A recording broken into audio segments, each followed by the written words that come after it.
A man entered my room. Never had I seen him before. I stared at him, watched his every move. He lay back in his seat, reached his hand over his shoulder and into a metal jar. Out he drew 2 knives, which he slipped up and into his sleeves. As he hunched over me, I placed my head back, held my breath, and prepared to die. A small TV hung directly in front of me. It showed repulsive images and sent sickening thoughts through my mind.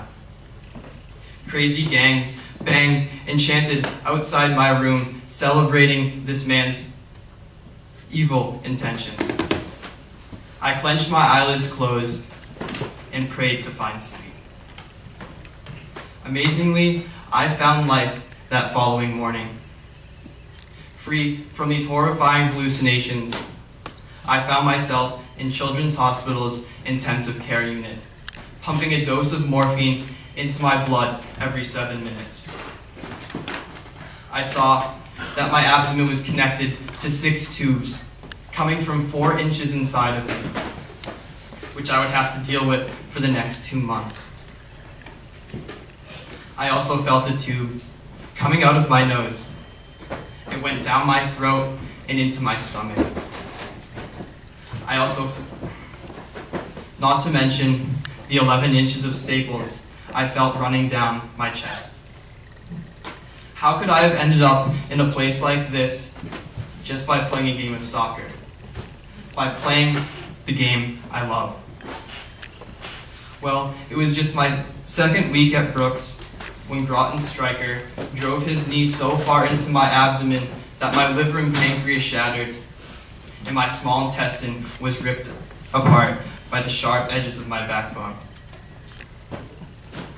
It was when I heard the rotor blades of a helicopter pound above me that I knew things would take a turn for the worse.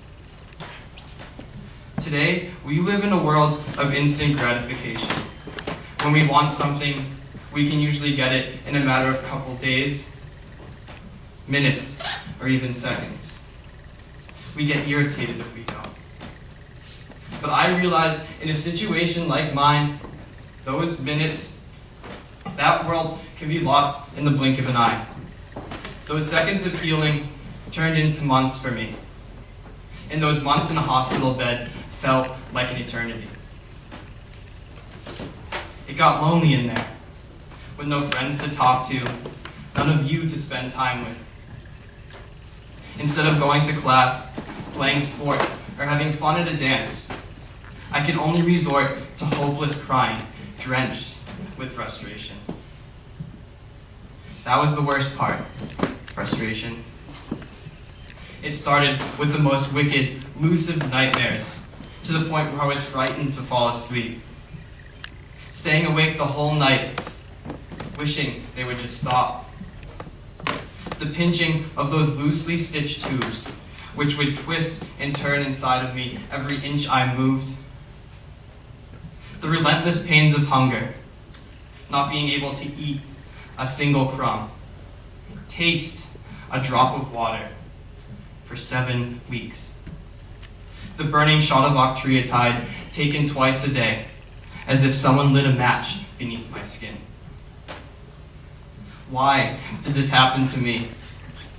Why is it this bad? Why did I ever come out for that ball? Things needed to change. So I bring you to a place just 2 months ago at Children's Hospital when I started to paint a Spider-Man mask on a patient's face. Suddenly, as I touched the Q-tip to his nose, I noticed him look up into my eyes and saw his glum face transform into the biggest smile you could ever imagine. In the midst of a lifelong battle with cancer, this little boy was able to lose sight of his painful past and see through the eyes of his favorite superhero. When my blue and red masterpiece was finished, he stood up and threw his arms around my neck. At this point, we were both feeling like superheroes. Although this height of great sensation eventually faded away in his life, I gave him a day of happiness that would rise among the hundreds of others he would spend inside the white walls of a hospital. I gave him a moment that he would look back upon in times of suffering and frustration. A similar experience when I was a patient flipped my frustration on its head. I met a member of the Teen Advisory Committee, a volunteer organization at Children's, who taught me ways that made time seem to pass just a little bit faster, like acceptance. It was what it was. There was no denying it. The wrong fraction of a degree, the wrong nanosecond, the wrong decision. These factors ran through my mind thousands of times, but in the end, I was left to deal with the result. There was no way out of the position I was in.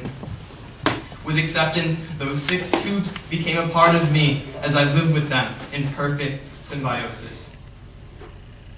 The longer I did not eat, I knew the better that first bite would taste.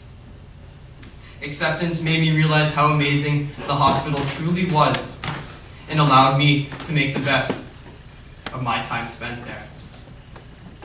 And guess what? It worked. After forcing the aggravations to fade, I found happiness with the people around me. My nurses, visitors, and fellow patients.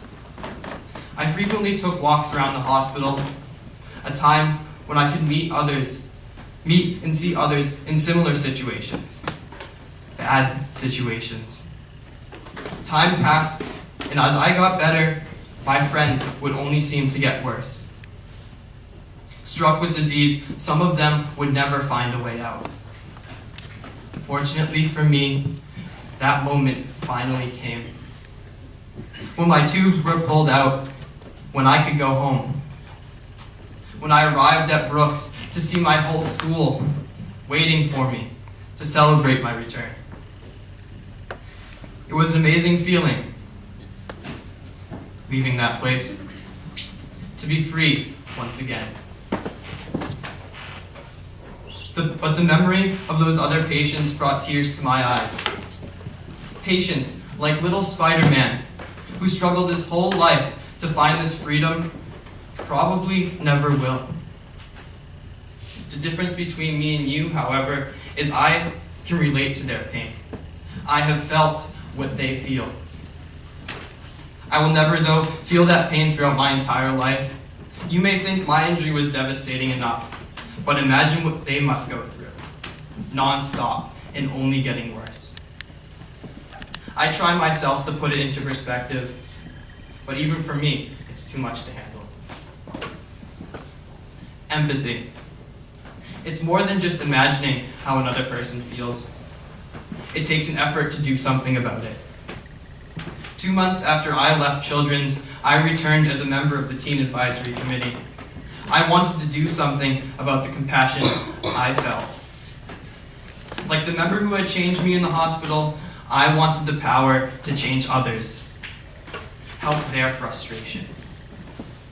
Together, 12 of us meet each month to advance our website with activities, create videos, rehearse skits, and host parties filled with music, dancing, arts, and face painting for the patients at Children's.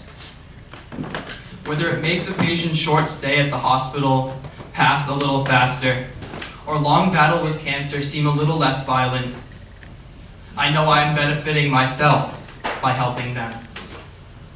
It is through this altruism where I find the greatest sense of fulfillment. Because it's not only the patients who feel the joy as I help weave a bracelet, unfold their paper snowflake, or teach them the electric slide. But I also share that joy with them, knowing it was me who brought a change to a child's weak heart. This endeavor only lies as my first step on a long path of healing. With an ambition to help others, I intend that someday I will become a doctor. I have learned many things because of my injury, Through acceptance, I've learned patience. I've developed a greater passion to help others, to be kind to others. I have found motivation to become a professional healer later on in life, a life that I could have lost. This injury burdened me with unbearable pain, but it's what I've brought out of it, which ironically has made it into the best experience I may ever have. Thank you.